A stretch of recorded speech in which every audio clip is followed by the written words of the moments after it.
Ricardo Makhado lobekatiwa Riky Rick wangena kulomkhakha kutemculo ngengoma yakhe yokuqala lethi nafukwa nga-2014. Bekangumsunguli we-Cotton Club Records aphinze abelunga le-Boys and Bucks. Kufa kwakhe ngekutibulala kuvete tinkinga letibukene nemkhakha wetekujabulisa kule live. We know that the issues of the entertainment industry are interconnected. Bad contracts, that people get into, that's legal issues. Affording lawyers is a challenge, because you're constantly on the go. People don't sleep enough. Kuvala kwelive ngenxa yegciwane le-COVID-19 kushiye abaculi abaningi kule live bethe imali lengenako. Libyana uthi uhulumende ayedwa angeke akhona kulisana nalenkinga.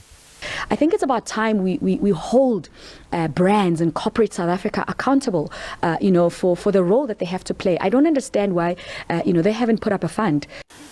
Kulamanye amavideo etingondleni tekuchumana, lo mculi longasekho ubonakele kwangathi bekavalelisa abalandeli bakhe. Lebe basebenta naye kulomkhakha wetemculo bakhulume kabandi ngaye.